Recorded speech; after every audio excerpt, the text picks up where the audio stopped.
Kaplnka funguje aj vďaka vašim príspevkom. Budeme vďační za vašu podporu. Chcem, aby ste vedeli, že to, čo sa deje so mnou, viac prospelo šíreniu evanjelia. Takže to, že som v putách pre Krista, sa stalo známym v celej vládnej budove aj medzi všetkými ostatnými. Mnohí z bratov v Pánovi, posilnení mojimi putami, v dôvere odvážnejšie a bez strachu hlásajú slovo.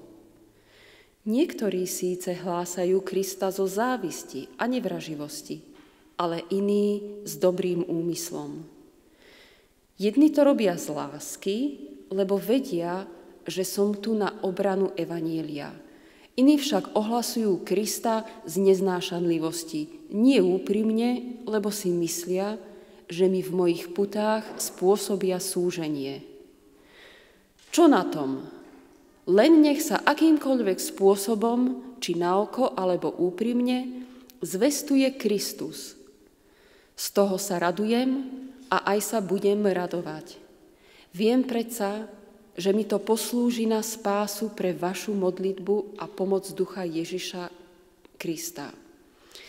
Túžobne očakávam a dúfam, že v ničom nebudem zahanbený, ale že so všetkou otvorenosťou, ako vždy aj teraz, bude oslávený Kristus na mojom tele, či životom, alebo smrťou.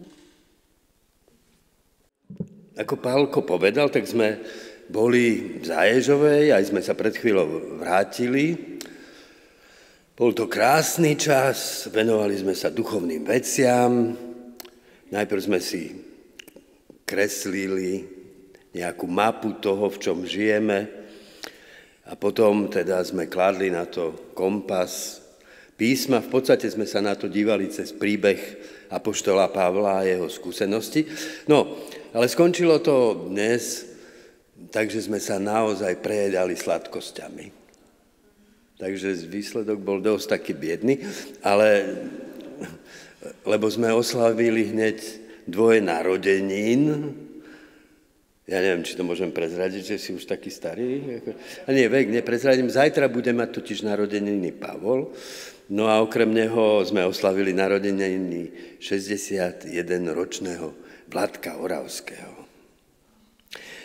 Nuž, čo? Plus 30? Čo? 91, no.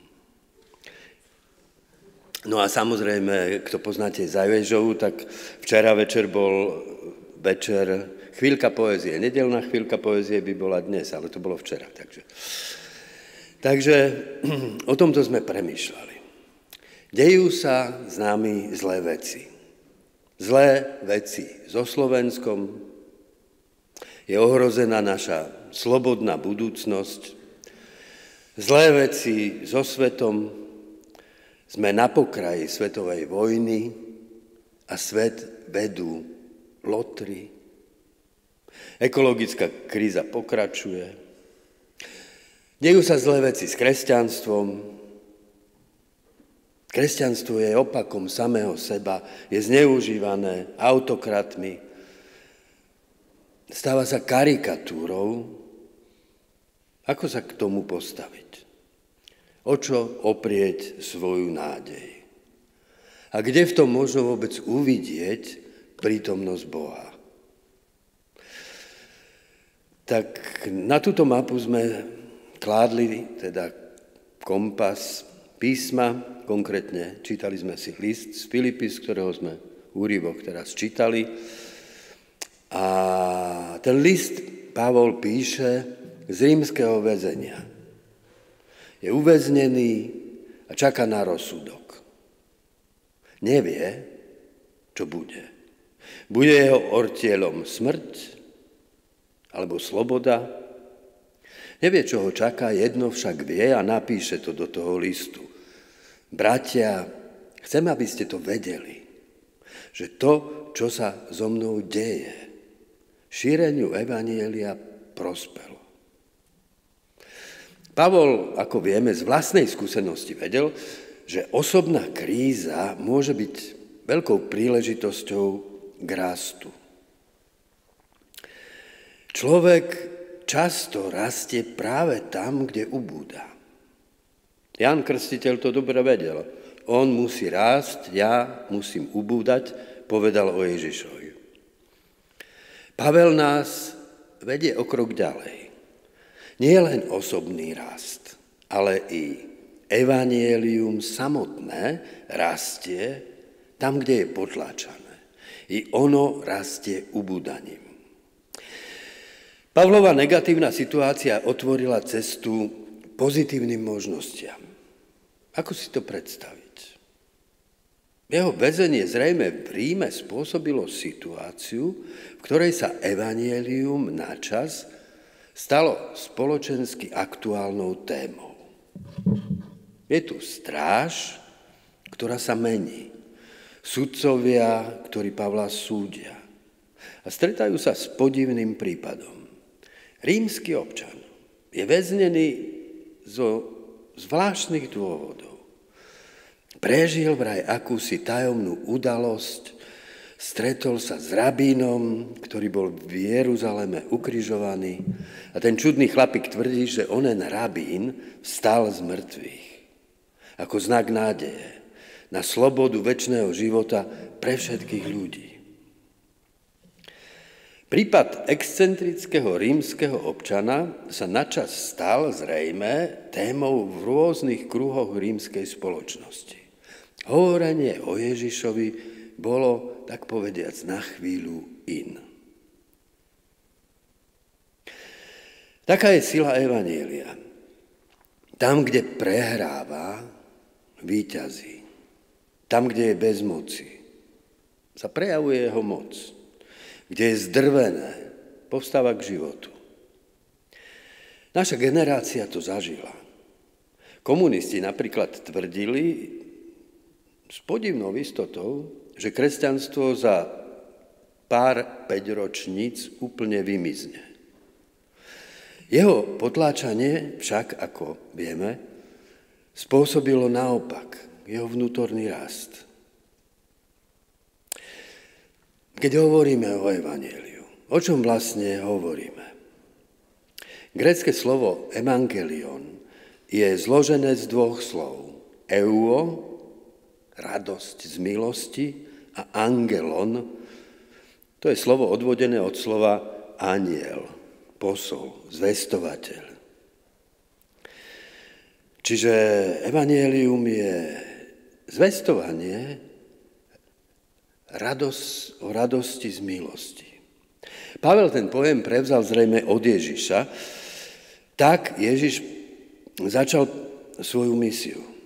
Lukáš o tom píše. V nazareckej synagóge prečítal text proroka Izaiáša. Duch Pánov je nado mnou, lebo ma pomazal zvestovať evanjelium a uzdravovať skrúšených srdcom. Poslal ma oznámiť zajatým prepustenie, slepým vrátiť zrak, utláčaných prepustiť a vyhlásiť milostivý rok Pánov. A potom prehlásil, dnes sa splnilo písmo, ktoré ste práve počuli.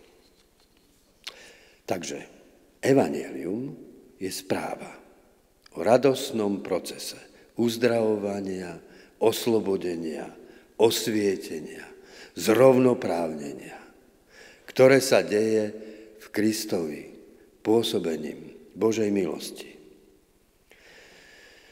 Evanjelium je tam, kde sa deje obnova porušeného človeka. Skrúšení srdcom sú uzdravovaní, zotročení, sú oslobodzovaní, slepým sú otvárané oči. Kristova milosť človeku osvecuje Božiu prítomnosť a obnovuje v ňom tým zmysel života. Prameňom evanjelia je teda skúsenosť bytostnej premeny. Tí, čo ju nejakým spôsobom zažili, sa stávajú jej svedkami. S tým, čo sa mi stalo, sa delím s inými. Proces uzdravenia a oslobodenia, postupuje od premeny jednotlivcov k premieňajúcemu sa spoločenstvu a svojim kvasom preniká až do štruktúr spoločnosti. Ak je toto evanjelium. Ako je to za evanjelium dnes na Slovensku? Mne sa to zdá takto. Verejné kresťanstvo nahradilo obsah evanjelia takzvanými tradičnými hodnotami. V mene obrany tých hodnôt sa neváha spojiť aj s úplne skorumpovanými diktátormi. Z evanjelia sa tak stal boj proti LGBT komunite, proti potratom, proti migrantom prinášajúcim cudzie náboženstvo. Čo s tým? Ako byť svedkami evanjelia v čase, keď je jeho obsah brutálne prítomný, ale úplne prekrútený? Pavel si v Ríme všimol i toto. Bratia, posmelení mojimi putami, odvážnejšie hlásajú evanjelium. Za tým, čo Pavel hovorí, je zamlčaný predpoklad, že je tu akási plachosť, obava z hlásania evanjelia. Nepoznáte to? Nesiem si v sebe poklad najvyššej ceny, skúsenosť uzdravenia, oslobodenia, osvietenia Božou milosťou. Práve táto skúsenosť je však zo všetkého najintímnejšia. Ťažko sa o nej rozpráva.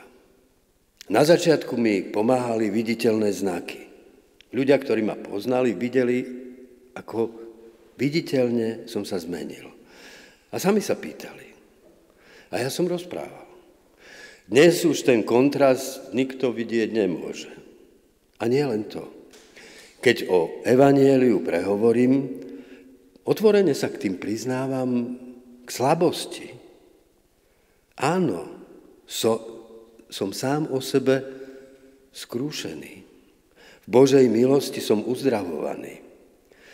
V spoločnosti, ktorá je založená na súťaži, na víťazstvách, na napínaní svalov, je také priznanie zlou stratégiou, je zahambujúce. A je tu ešte čosi. Vedomie bezmocnosti. Hovorím s ľuďmi skrúšeného srdca. S ľuďmi spútanými vášňami. S ľuďmi slepými pre zázrak zmyslu života. Viem si predstaviť, čo by sa mohlo stať. Ako by mohli byť oslobodení. Ako by mohli byť uzdravení. Ako by mohli uvidieť zmysel.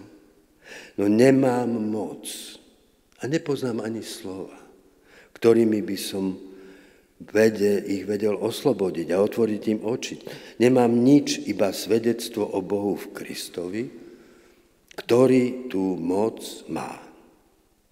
Iba on môže uzdraviť, oslobodiť, otvoriť oči. Zázrak sa však môže stať iba za predpokladu, že ten človek ku Kristovi sám slobodne obráti svoje vnútro. Preto sa mi o evanjeliu často hovorí ťažko. Pavel Filipenov povzbudí, bratia posmelení mojimi putami odvážnejšie hlásajú, no potom príde znepokojujúci zvrat.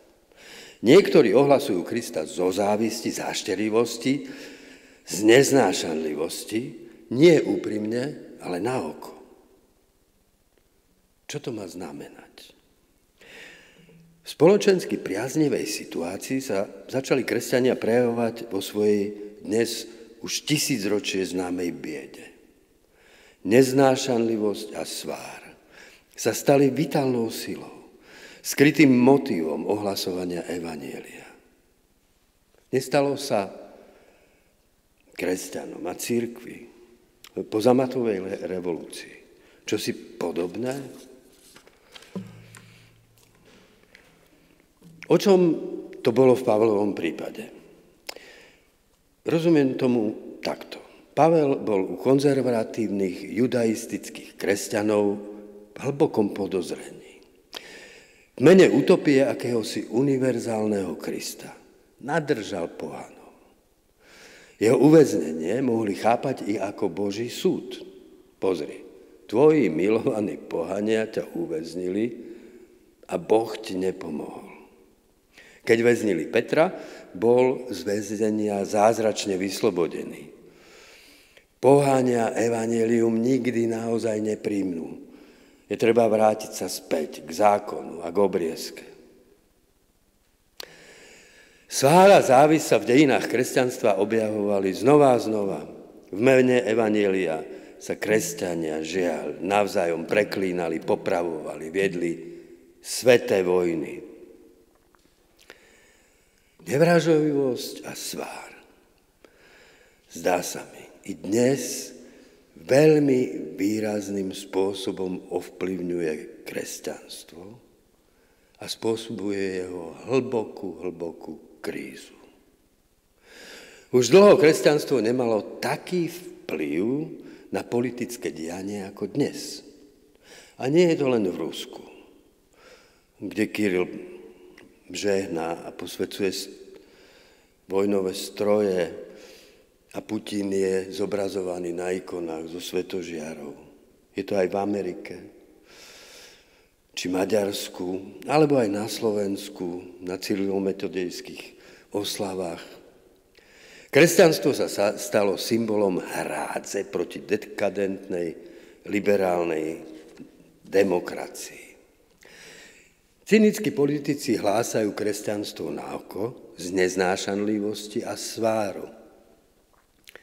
Je tu však i silný prúd úprimných kresťanov. Reprezentujú ho charizmatické osobnosti, ako napríklad Maroš Kufa. Evanjelium je pre nich nesporne vyjadrením osobnej viery.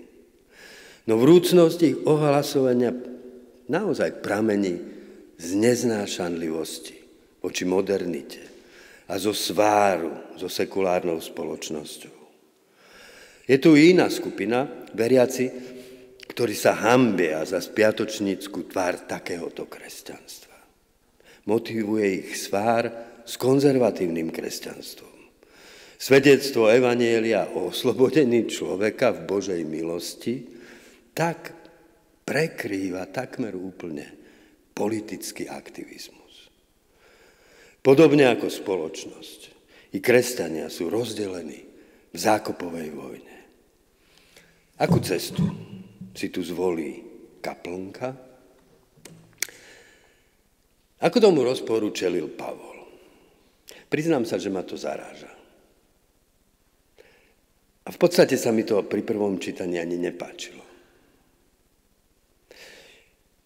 Pavol sa k tomu postavil pozitívne. Čo na tom? Len nech sa akýmkoľvek spôsobom, či na oko, alebo úprimne zvestuje Kristus, z toho sa teším a budem tešiť. Ako to máme chápať?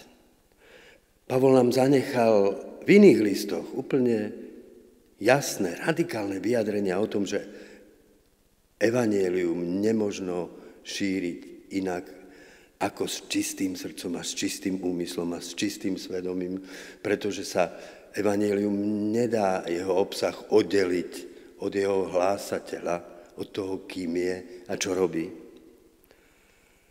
Čo vlastne chcel povedať? Ako to máme chápať?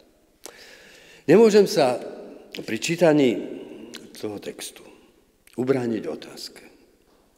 Čo by o tej istej situácii povedali tí, ktorí podľa Pavla Krista hlásajú so zlým úmyslom? Pavel je predsa tiež iba človek, podlieha rôznym sebaklamom. Veď ako ľahko si i ja, keď čítam tento text namiesto falošných zvestovateľov, celkom jasne dosadím svojich odporcov. Pavol sám seba zvykol označovať za najväčšieho z hriešnikov U Pavla to nebola žiadna zbožná fráza. Bola za tým hlboká, trpká skúsenosť. Pavel bol človek, ktorý v mene náboženskej horlivosti s vnútornou istotou prenasledoval kresťanov a požadoval ich smrť, zatknutie a smrť. Teraz dobre vie, že iba z časti poznáme, iba z časti prorokujeme. Vie, že evanjelium je nesené biednými hlinenými nádobami.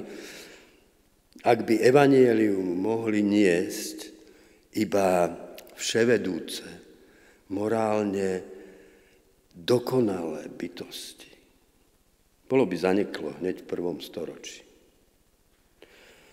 Ak by nemohlo byť prenášané z generácie na generáciu slabými, vždy do istej miery zaslepenými, márnivými, hašterivými, žiarlivými ľuďmi, kto by niesol evanjelium? Myslím, že Pavel sa zmieruje s rozporúplným zvestovaním svojich protivníkov jednoducho preto, že veľmi dobre pozná svoju vlastnú rozporúplnosť. Mohol by nás jeho postoj niečím aj inšpirovať, nielen pobúriť? Jazda možné v politickom zneužívaní kresťanstva vidieť príležitosť k jeho rastu, veď evanjelium je vo verejnom priestore vyprázdnené, prekrútené celkom proti svojmu zmyslu. To prekrútené evanjelium je však zároveň predmetom vášnivej spoločenskej diskusie. Nemali by sme práve v tom vidieť onú skrytú príležitosť? Samozrejme. Vyžaduje si to nesmierne a veľmi poctivé úsilie. Vnímať, porozumieť, rozlišovať. Rozoznať v tom, čo sa deje, čo sa hovorí a rozoznať to, v čom je to evanjelium prekrúcané. A vteliť to do života kaplnky, do nejakých konkrétnych iniciatív, ktoré by to pokrivenie viditeľne naprávali. A nájsť hodnovernú reč, ktorou by sme tomu nastavovali zrkadlo. Hlásať evanjelium relevantné otázkam našej doby práve ako nastavené zrkadlo tomu, čo sa prezentuje ako evanjelium. Ale evanjelium nie je. Nedávno sme navštívili Téze, po druhýkrát. Jeho príbeh ma neprestáva inšpirovať. A myslím si, že môže inšpirovať aj nás. Brat Roger, ktorý Téze založil, bol znepokojený stavom Európy v čase druhej svetovej vojny. Kresťanstvom utvorená civilizácia očividne zlyhala. Prečo sú dokonca i kresťania rozdelení proti sebe? Roger v kríze videl príležitosť. Odpoveďou mu neboli slova, ale život. Istá presná, verná forma života, ktorý vytvoril. Najprv v starom dome ukrýval Židov, utekajúcich pred prenasledovaním. Potom sformoval mníšskú komunitu, kde bratia z rôznych cirkví, krajín a kultúr tvoria jediné bratstvo. Sú verní jednoduchému životu, ktorého centrom je modlitba za zmierenie sveta. Vznikli tu hlboké piesne i prostá liturgia, kde zaznievajú hlasy národov sveta ako podobenstvo o spojení a dôvere všetkých národov sveta. Keď ich našli mladí ľudia, tak sa otvorili mladým ľuďom a umožnili im účasť na svojom živote. Dodnes po celý rok tisíce mladých ľudí z rôznych krajín v Téze nachádza zdroj inšpirácie pre svoj osobný život a spoločenskú angažovanosť. Nedávno písal Jean Daniel, teda náš priateľ, slovenský brat v Téze, a povedal, že no tak skončil týždeň, kde bolo 3500 mladých ľudí. Takže, a tak to býva týždeň za týždňom v lete. Takže Môžeme nad tým premýšľať takto.